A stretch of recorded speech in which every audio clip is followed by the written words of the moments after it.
Hoje a gente vai ter um bate-papo interessante aí sobre os 6 passos da avaliação neurológica, uma coisa que todo clínico deveria saber, pelo menos, e não tem como fugir disso, porque todo mundo que está na rotina clínica sabe que vai atender algum paciente neurológico em algum momento, e quanto mais você foge desses casos, mais ele te encontra, né? Principalmente faz os plantões, quem faz toda a correria, sabe que quanto mais a gente tenta se esconder, mais eles aparecem, né? Então, hoje eu quero falar desses 6 pilares da neurologia. Esses 6 pilares são um passo a passo que vai fazer você ter muito mais entendimento, muito mais lógica no seu raciocínio clínico e vai fazer com que a gente consiga, de uma certa forma, pensar. E hoje eu quero que você entenda como o neurologista pensa, tá? E por isso que esses 6 passos são tão importantes, né? A gente vai dar uma pincelada nesse passo a passo, mas de fato a gente consegue descrever eles muito mais detalhadamente quando a gente fizer o nosso evento, nossa jornada neurológica, dia 11/12, às 20 horas. Então, já lembrando aqui vocês, não esqueçam, depois não sai daqui agora, mas depois passa lá na bio, tem o link, faça a sua inscrição. Ela é gratuita, um evento 100% gratuito, onde a gente vai conseguir ter mais tempo e aprofundar melhor. Mas os 6 passos da avaliação neurológica, ela consiste principalmente, eu quero falar para vocês para perder esse medo da neurologia, porque se você for pegar esses 6 passos, quase metade é só observação. É isso mesmo. Só que a gente tem muita pressa, tem muita ansiedade em atender esses pacientes e aí a gente acaba ficando meio perdido. Para quem está naquele batidão do dia a dia na clínica, tem dificuldade por causa disso. Tem que ser tudo muito rápido e a neurologia você tem que desacelerar. Você tem que olhar, você tem que observar. A começar com o primeiro passo, que é o estado mental do animal.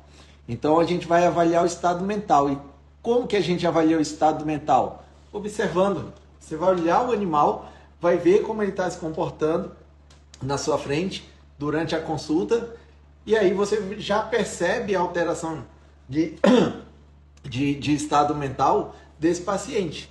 Ele vai estar andando de forma compulsiva, ele vai estar aéreo, ele vai estar perdidão no consultório, ele vai apresentar uma compressão da cabeça na parede, né? Tudo isso a gente precisa observar. Mas um ponto-chave do estado mental é que você precisa ficar quieto. Isso ninguém fala muitas vezes. Você precisa ficar calado. Senão você não consegue observar o estado mental desse animal. Porque a gente tem no sistema nervoso uma região chamada SARA, que é o Sistema Ativador Reticular Ascendente, que fica ali na região de tronco. E aí a gente tem esse sistema SARA que ativa toda a parte visual, olfatória, né, de audição. Então, se você tem um animal que está no estado mental que ele não está tão grave, você vai perder, porque são coisas sutis. Então, se você está ali conversando, falando, o tutor falando o tempo todo, e você falando e observando, essas coisas vão passar batido. E aí é a primeira grande falha que você tem. Porque se você não consegue observar as coisas sutis, as gritantes, tudo bem, é fácil, né? É fácil para todo mundo. Você vê o animal ali andando em círculo o tempo todo, isso é fácil. Mas você vê o animal meio aéreo, meio desligadão, às vezes é difícil, porque está toda hora o pessoal falando, né?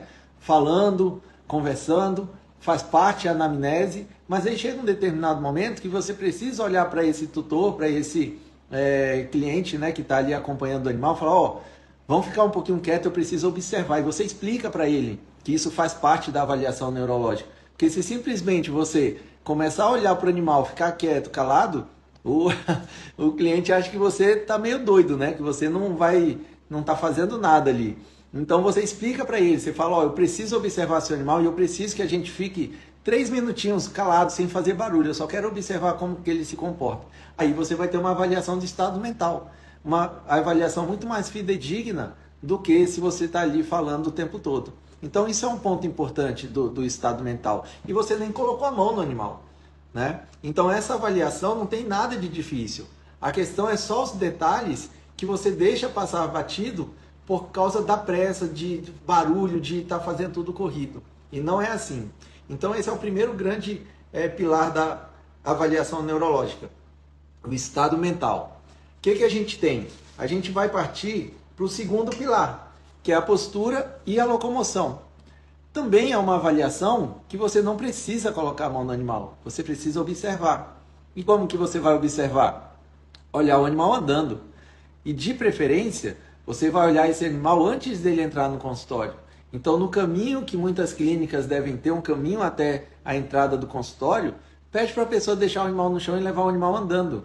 Ali você já começa a ver a avaliação da locomoção desse animal. E novamente, você não vai colocar ainda, né, a mão no animal. É observação. E o que a gente tem que considerar? Quais membros que estão acometidos, se são os da frente, se são os de trás, se são os quatro, se são só de um lado, só o lado direito, só o lado esquerdo, se é um único membro que está acometido. Então essa observação, você está olhando para o animal. E aí envolve treinamento. Por quê? A gente lida com cães, com gatos, e a gente tem uma variação muito grande de raça. E cada raça tem um tipo de caminhada, tem um tipo de locomoção. Um Shih Tzu não anda igual um Rottweiler, não anda igual um Pinscher, não anda igual um Schnauzer. Então a gente precisa ter um certo padrão da locomoção dos animais. E isso a gente tem que treinar os olhos, né? Tem que ficar olhando o animal andar, né? Então você pode ir para uma praça, para um parque e observa os animais andando. E aí você vai ver que cada raça vai ter um certo padrão nessa locomoção, tá? E aí eu aproveito e te pergunto, quantas e quantas vezes você não atendeu um animal que chegou para você, né, com alguma alteração de locomoção e você ficou na dúvida? É ortopédico? É neurológico? Por onde que eu começo? Começo pela palpação do membro que está claudicando? Se ele sentir dor, facilita, dificulta? Como é que é? Então, nessas horas é que a gente precisa prestar atenção. Saber esse passo a passo para você seguir fazer muito sentido para você. Ora, se não tem alteração do estado mental, né? Se tem alteração de locomoção, então a gente já muda a localização da lesão. Mas tudo isso é um passo a passo, você tem que seguir, você não pode pular etapas. Você não pode sair na pressa, palpando o animal, né? E nem, principalmente animais neurológicos, às vezes, eles estão com uma sensibilidade muito aflorada, né? Porque a gente tem as dores neuropáticas. Essas dores, elas são mais sensíveis. Então, às vezes, só de você aproximar a mão do animal e chegar a encostar na pele dele, ele vai reclamar muito. E aí é onde você tem que ter muito cuidado. Antes de, às vezes, fazer uma aferição de temperatura, né, de ausculta e tudo mais, você tem que perceber esse comportamento do animal na hora da consulta, dentro do consultório. E a observação, a gente ainda nem colocou a mão. Então a gente já falou do estado mental e a gente já falou de locomoção. E a gente nem sequer colocou a mão, mas você já está fazendo essa avaliação de uma forma extremamente eficaz, usando o quê? A sua observação. E quando você se sente inseguro nesses pacientes neurológicos, é porque você não tem ideia dessa sequência. Você não segue esse passo a passo. E quando a gente não segue um passo a passo, a neurologia é um quebra-cabeça. É como se você embaralhasse as pecinhas e deixasse elas de cabeça para baixo. Aí não vai fazer muito sentido mesmo. Aí você vai ter que olhar a forma, vai ser muito mais difícil. E é isso que eu escuto de muita gente. Ai, neurologia é difícil. Realmente, neurologia não é fácil, né? Não vou mentir para vocês. Só que ela pode ser descomplicada. Ela pode ser mais simples. Se você tem uma sequência, se você segue isso passo a passo. Então, pega papel e caneta aí e anota. Primeiro passo, avaliação do estado mental. Segundo passo, locomoção. Então você avalia e anota, né, os membros, as coisas que estão sendo, que você observa de alteração, tá? E aí chegou o terceiro passo, que seria a avaliação dos nervos cranianos. Aí os nervos cranianos, você vai fazer uma série de testes, principalmente na face do animal, e fazer o teste sabendo o que cada teste significa. Sabe o que que é um erro comum que eu vejo, né, em colegas, em alunos e tudo mais? É que muitos sabem o que é que tem que fazer, qual é o teste, mas eles não sabem para que significa. Ele não sabe o porquê daquilo que ele está fazendo. Por que você faz uma resposta à ameaça, né, no olho do animal, só para ver se ele pisca? Não, não é para ver se ele pisca. Ali tem muita coisa envolvida. É para ver se ele tem consciência, se ele está sendo ameaçado, se ele pisca, né? Então, tem os detalhes da avaliação dos nervos cranianos está justamente em saber o porquê você está testando e para que serve. Então, não é uma coisa mecânica que você só faz e repete e você, ó, não tem ideia do que serve. Não tem ideia para que você está fazendo aquilo e aonde você vai chegar com aquilo. Simplesmente, eu vi que tem uma alteração, não sei para que serve, não sei o que significa. Então, a gente precisa ficar muito atento nesse passo a passo.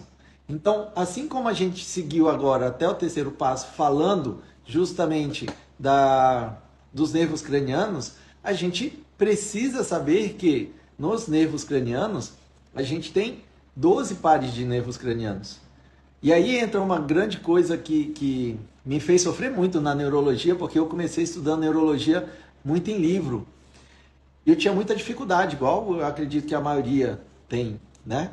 E qual que é a grande dificuldade? A grande dificuldade é que o livro é muito técnico. E ele vai, e é meio que obrigação dele explicar todo aquele caminho, todo aquele processo do que acontece. Porque ele é um livro, ele é teórico. Ele precisa explicar tudo. Só que quando você está iniciando na neurologia, aquilo não faz o menor sentido. Não fazia para mim. Eu acredito que não faz para você também. E aí o que é tão diferente assim? É quando a gente faz, quando você está perto de uma pessoa que faz o teste na prática e ele te explica o porquê que ele está fazendo aquilo, você fala, meu Deus, eu não acredito. É isso que você está fazendo? É por isso que a gente faz esse teste. Mas o livro lá tinha que fazer esse, aquele e aquele. Mas quando você vai fazer na prática, eles estão testando o mesmo local de lesão. Você não precisa repetir 3, 4, 5 testes para testar o mesmo local. Você precisa fazer um teste de uma forma correta, com a técnica correta e saber o local da lesão. É simples assim. Só que aí quando você pega o livro, você tem lá trocentos testes para fazer. E essa, por incrível que pareça, talvez foi constrangedor ou não, eu que estava começando na neurologia, foi um divisor de águas. Eu tive a oportunidade de ir na minha primeira palestra do professor Ronaldo Casimiro, que é uma referência da neurologia, né? Uma pessoa que eu me inspiro e pretendo seguir, né, os passos assim, e fiz essa pergunta para ele. Até ele estava lançando o livro dele na oportunidade, e esse livro dele, eu perguntei na palestra, eu falei, professor, no livro a gente vê vários testes e acabei de aprender aqui na sua palestra que você faz essa avaliação de uma forma muito mais reduzida, né? Tem diferença? Como é que é? Ele falou, então, no meu livro eu coloquei inúmeros outros testes, mas na prática eu não uso. Mas no livro eu tenho que colocar, porque é didático, eu preciso ensinar. Mas na prática eu não uso todos, você não precisa fazer todos. E aquilo lá foi um divisor de águas, porque eu fazia uma avaliação neurológica em quase 2 horas e meia, tentando fazer todos os testes possíveis e imagináveis. Sendo que, hoje em dia, eu foco no que é efetivo, eu foco na técnica correta e eu tenho muito mais rapidez e precisão na avaliação dos nervos cranianos. E é isso que você precisa aprender para a sua avaliação clínica. Você não precisa ser neurologista. Mas, se você está lá no seu plantão, chegou um animal, né, com alterações neurológicas, você não tem uma lanterna clínica para fazer um reflexo pupilar, não dá, entende? O animal está lá, você não sabe se ele está em coma, se ele está em estupor, você não sabe como é que ele está, você não consegue. Aí você vai, pega teu celular e coloca a luzinha do celular lá para ver o reflexo pupilar na frente do tutor. Aí, meu amigo, como é que você quer ser valorizado na frente do tutor? Ele vai ver você puxando o celular, né? Você é um profissional da área da saúde, puxando um celular e fazendo uma avaliação, porque você não tem uma lanterna clínica. De R$ 15 uma lanterna clínica. 15. E você não tem essa lanterna. Aí você vai falar, veterinário não é valorizado. A gente não tem como, né, ser valorizado com esse tipo de atitude, tá? Então, sem mais delongas, a gente precisa fazer a avaliação dos nervos cranianos. Você precisa saber que uma resposta à ameaça, ela não pode ser feita tão de perto, que você vai ter deslocamento de ar, que vai bater no olho e ele vai piscar. E não é isso que você quer testar. Você quer testar se ele pisca e se ele tem consciência da ameaça. Então você ameaça de longe, a sua mão para longe, e o animal tem que fazer essa piscada. Porque senão, não tem importância nenhuma você fazer de pertinho, né? Tem gente que faz assim, já vi várias formas, né? Com o dedo. Mas você tem que saber o que você está testando, tá? Então a gente precisa saber que somos responsáveis pelo nosso faturamento, sobre a nossa postura, sobre a nossa apresentação e o que a gente usa também na avaliação desses pacientes, tá? Bom, como eu falei, são 12 pares de nervos cranianos, a gente não vai conseguir nessa live falar de todos, mas eu quero deixar novamente aqui o convite para a Jornada Neurológica, o evento que vai ser gratuito, 100% gratuito, online, e faz o link, né, faz sua inscrição no link da bio, e aí a gente, né, vai aprofundar um pouco mais, e eu vou deixar um tempo aqui também para quem tiver alguma dúvida, quiser perguntar alguma coisa, tá? E aí a gente chega no quarto pilar, né, que é o pilar da reação postural, né? E quando a gente fala de reação postural, cara, é o mais difícil, é o que eu vejo aí o pessoal patinando, escorregando, e não tem jeito. Reação postural é principalmente a avaliação de propriocepção, tá? E quando a gente tem a avaliação de propriocepção, o que é propriocepção? É quando você pega a patinha do animal, você vira e ele tem que fazer a correção imediata. Parece muito simples, né? Parece muito simples, mas é extremamente difícil, é extremamente desafiador esse teste. Tem animal que você vai pegar na patinha e ele puxa, ele tem um ciúme da patinha, não sei por que isso, mas aí ele fica puxando. Aí tem gente que quer fazer a propriocepção voadora, né? Que eu brinco. O animal fica com a patinha puxando, aí você vira no ar, né? Na hora que ele levanta, você vira. E você quer que ele faça essa correção, tá? E aí o que acontece? A propriocepção, ela é um dos movimentos mais importantes da neurologia, tá? Então, só essa dica aqui, ó, ela já vale ouro. Presta atenção. Animal com déficit proprioceptivo, ele sempre vai ser neurológico. Sabia dessa? Pois é, nenhum problema ortopédico vai causar déficit proprioceptivo. Então isso é extremamente importante você saber fazer a técnica. Quantas e quantas vezes eu pego os meus alunos, pessoas tanto da graduação quanto formadas que participam dos meus cursos, eu ensino para eles a propriocepção. Quando a gente vai fazer a prática, cadê que aprenderam? Acha que é fácil, mas não é. Extremamente difícil e delicado, principalmente animais de médio a grande porte, porque são pesados. E é por isso que muitas vezes, assim, quem me segue sabe, assim, eu tento treinar bastante tudo, mas por quê? Porque eu preciso disso na minha rotina, eu preciso de força para sustentar esses animais. Eu preciso de coluna para agachar e levantar. Então, preciso ter uma região abdominal forte. Eu preciso ter um braço forte para sustentar. E eu preciso ter joelho. Isso aí eu não tenho. Os dois meus são bichados. Fazer o quê? Mas a gente precisa disso para a nossa rotina. O animal, quando é de pequeno porte, beleza, você consegue fazer em cima da mesa. É muito mais fácil e tal, tá? Mas essa técnica é extremamente desafiadora. Você conseguir virar a patinha de uma forma delicada, aonde o animal, né? Aqui está a superfície, aonde ele perceba que a pata dele está virada e ele faça essa correção de uma forma natural. Eu vejo o pessoal puxando, empurrando a pata para baixo, fazendo a propriocepção voadora com a patinha suspensa, né? Fazendo de qualquer jeito, sem apoio. O apoio é fundamental. Então, você apoiar o animal da forma correta faz toda a diferença. E a propriocepção, você pode fazer 100 vezes, o animal tem que corrigir aí 100 vezes. Se ele, em uma vez, não corrigir, tem alguma coisa errada, tem alguma alteração envolvida ali, tá bom? Então, a gente tem que ficar muito atento no teste de propriocepção, tá? Principalmente porque isso pode mudar completamente o raciocínio, né? Então, se você não tem a propriocepção, você pode sim facilmente ter um problema ortopédico. Mas se você tem propriocepção, esquece ortopedia. Ele pode ter um problema ortopédico? Pode, principalmente em animais idosos. Vai ter 1, 2, 3 problemas concomitantes, né? Isso é normal, a gente é assim, né? Agora, associar o local da lesão com a clínica, com a sintomatologia, faz muita diferença. E é isso que você que está ali na clínica precisa aprender a fazer. É esse básico. É o detalhe. Se você olha, putz, eu fiz a incidência luminosa, a pupila, em vez de contrair, ela dilatou. Ou então essa contraiu e a outra dilatou, né? Então tudo isso tem um porquê.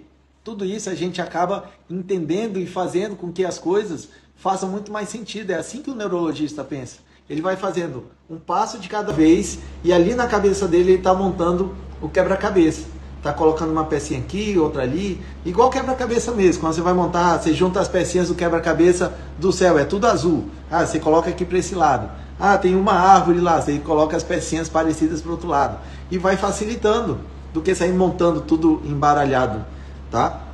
Então, essa propriocepção, ela é extremamente difícil, sendo que eu vejo as pessoas negligenciarem ela. Bastante, bastante. Faz propriocepção com o animal num piso liso, dá errado, não serve, tá? Faz propriocepção todo torto, né? A pessoa segurando, o profissional segurando o animal todo torto, de uma forma, né, que não deixa o animal na postura normal, tá? Então, tudo isso são detalhes muito importantes que a gente precisa estar discutindo mais, né, profundamente, tá? Quinto passo, não se percam. Quinto passo, reflexo espinhal. Reflexo espinhal é extremamente importante, né? Só que reflexo espinhal é uma avaliação neurológica. Eu vejo gente fazendo carinho no reflexo espinhal, parece estar fazendo uma massagem, né, nas costinhas do animal. E não é muito por aí. Existe uma lógica, existe uma comparação e existe um porquê daquilo, tá?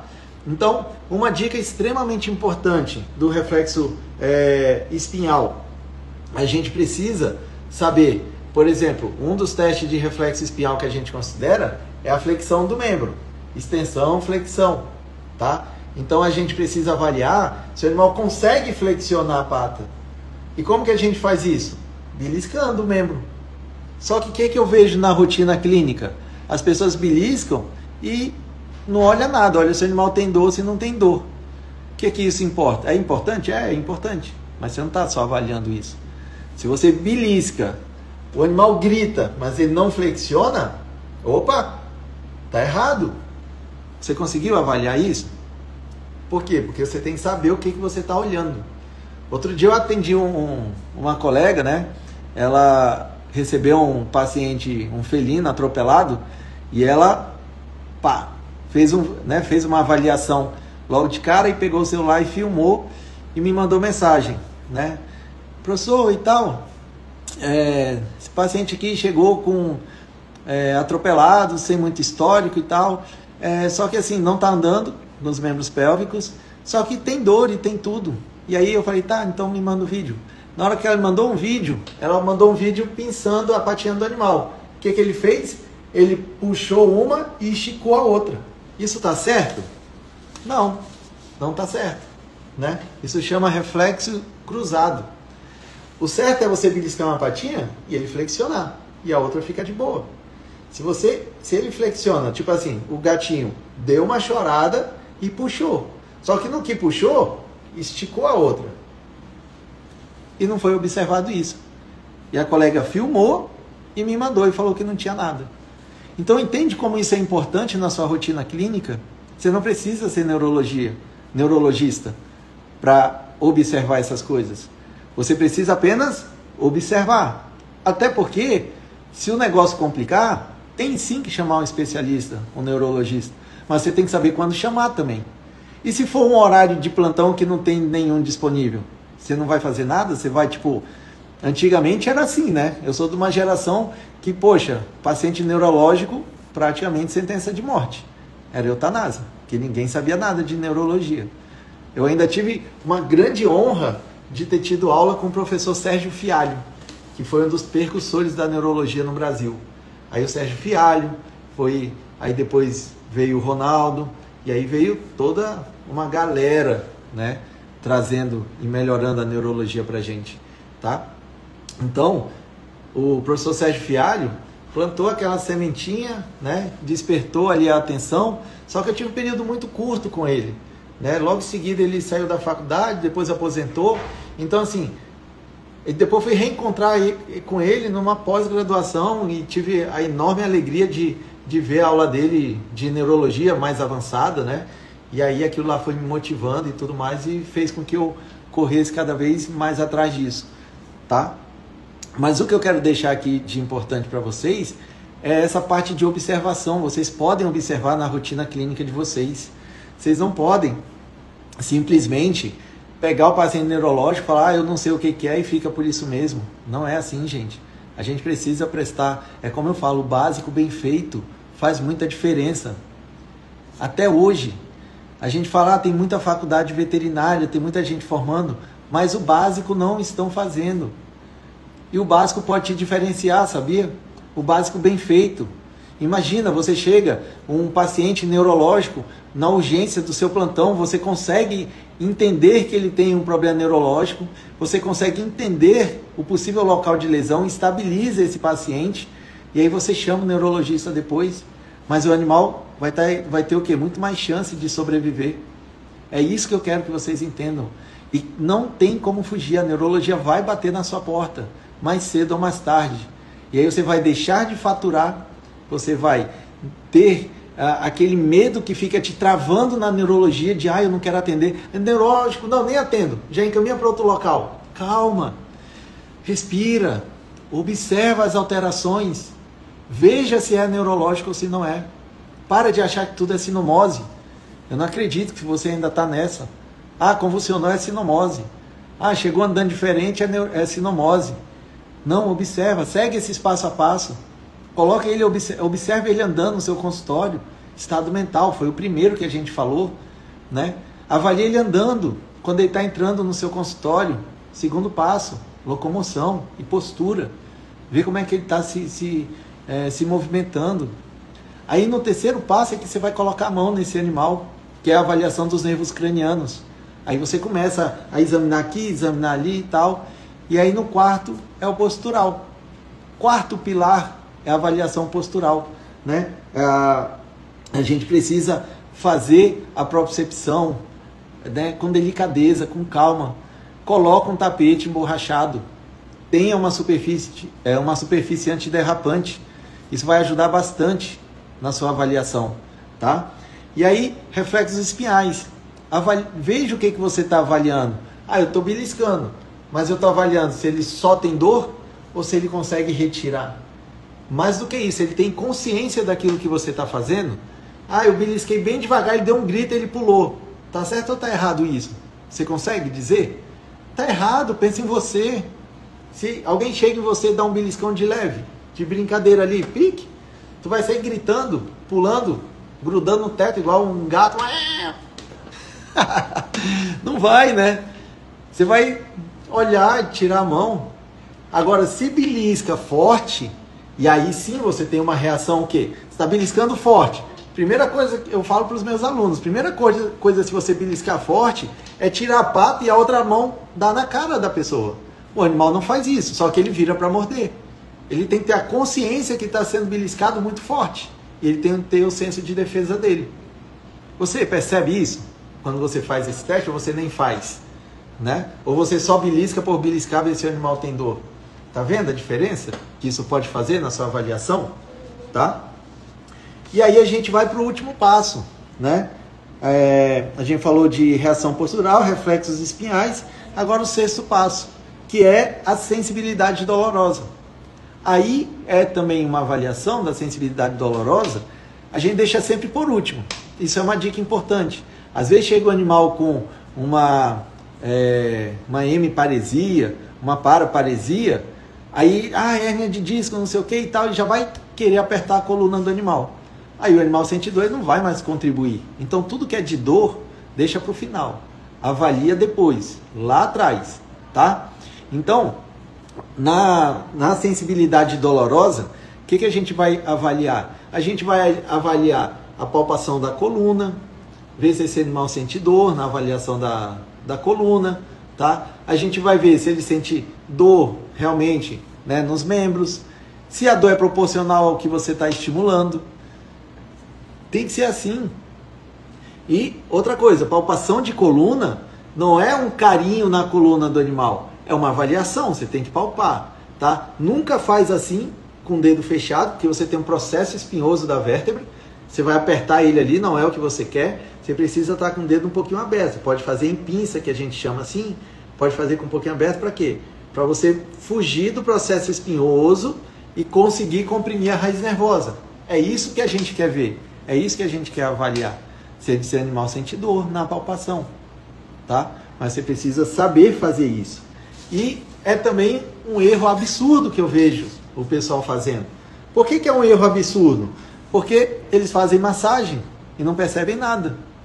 E massagem, até eu queria, né? Uma massagem a gente relaxa bastante aí. Quem hoje em dia não precisa de uma massagem, tá? Então esses 6 pilares, vocês não podem deixar de seguir eles, tá? Sigam esse passo a passo, com calma, respira, tá? Não pira, e aí você segue, tá? Anota isso aí, essa sequência, e aí, só isso aí já te diferencia no mercado. Novamente, o básico bem feito. E como está todo mundo acelerado na pressa, quando chega esse paciente neurológico, a pessoa trava, por quê? Porque ela não tem noção do passo a passo. Ela quer fazer de qualquer jeito.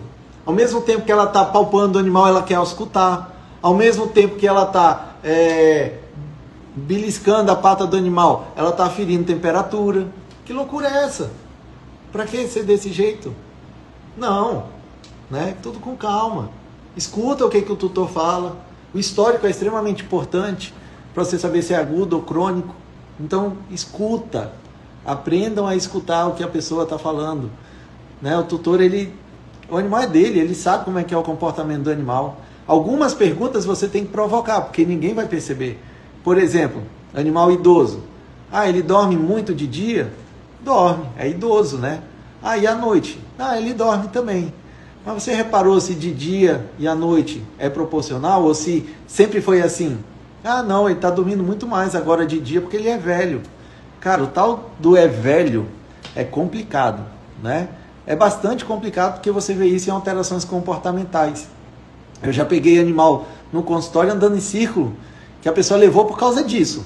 Só que chegou o casal, né? Aí, essa história é boa.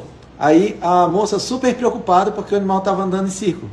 E o rapaz, ele é velho, ele está assim, não sei o quê. Só que você via que estava assim, a moça preocupada e o rapaz nem tanto.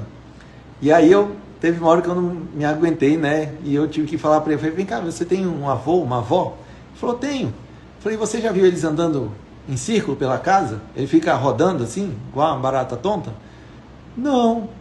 Eu falei, mas não é velho? Não é normal o velho fazer isso? Ele não tinha pensado assim, né, doutor?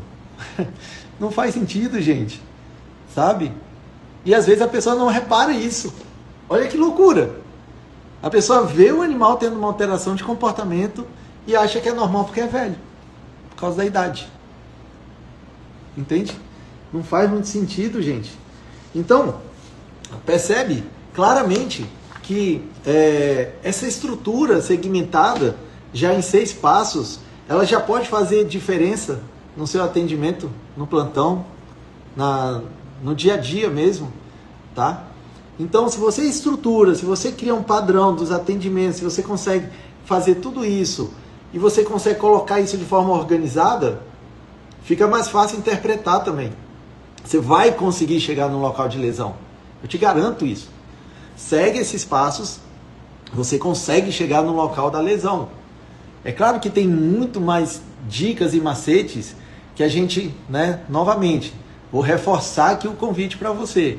Dia 11/12, às 20 horas, horário de Brasília, né, a gente vai fazer uma jornada neurológica 100% gratuito, online, e lá a gente vai conseguir falar bem mais sobre isso.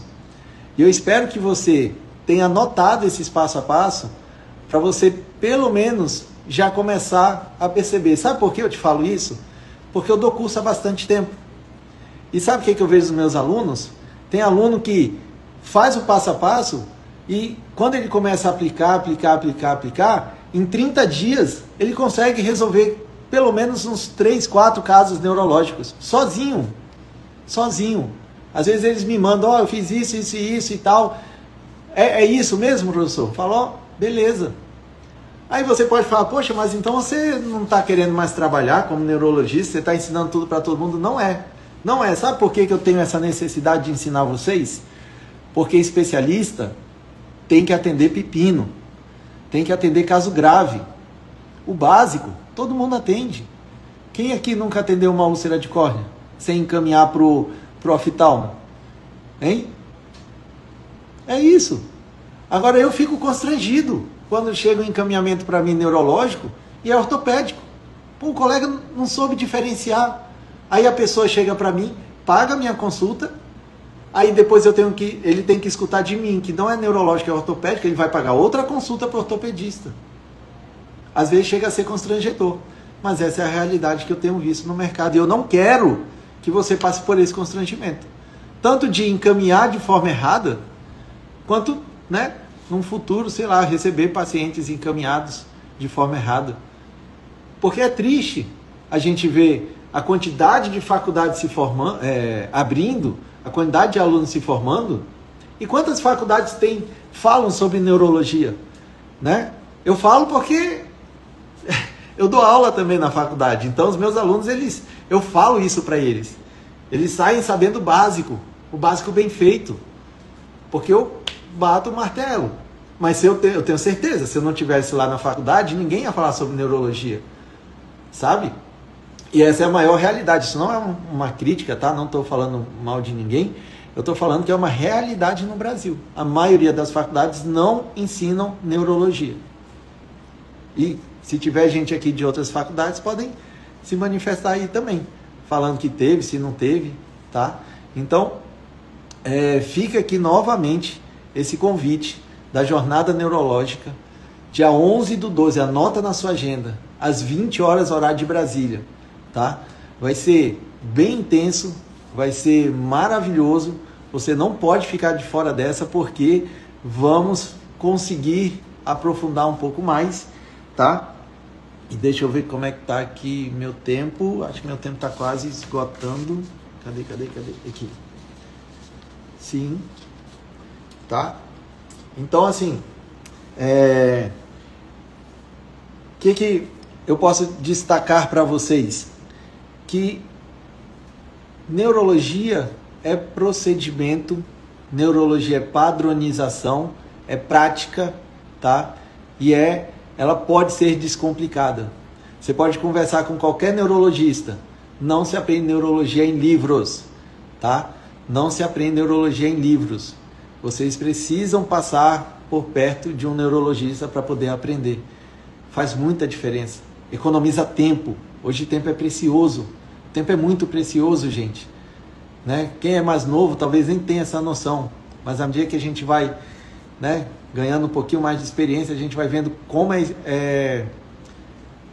é precioso o nosso tempo. Tá? Então, é isso, gente. Eu tenho ajudado muitos e muitos colegas e fico muito feliz com isso, seja dando assessoria online, seja nos meus treinamentos, nos meus cursos, e eu falo isso porque eu vejo alunos saindo do zero e atendendo pacientes neurológicos com segurança, né, com confiança, sabendo se portar diante do tutor.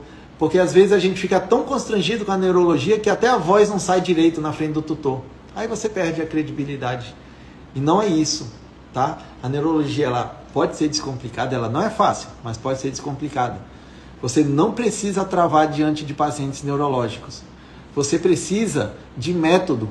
Não é que você não sabe, não é que você é incapaz. Você precisa apenas de um método. Um método de aplicar a neurologia e um método de estudo para a neurologia. Tá? Então, pessoal, fica aqui novamente o convite. Agora vocês vão lá no link da bio, se inscrevam, porque são poucas vagas. A gente tem um limite de vagas, tá? Dia 11/12, às 20 horas, horário de Brasília, a gente vai fazer a jornada neurológica. Você não pode perder, você não pode ficar de fora dessa. Tá bom? Vamos para cima, né? Neurologia muda vidas, ela tem mudado bastante a minha vida e eu espero que possa contribuir, né? Eu sou tão grato à neurologia que eu quero que mais pessoas vivam o que eu tenho vivido com a neurologia. Ela é maravilhosa, ela não é nada impossível. Então, se você está se sentindo assim, neurologia é difícil, eu não consigo aprender, esquece. Você consegue sim, você consegue, você pode. É uma questão de método, é o que eu quero te passar. Um método de se trabalhar com neurologia, tá bom? E é isso, pessoal. Até mais. Obrigado aí pela presença de vocês e até a próxima. Um grande beijo no coração. Tchau.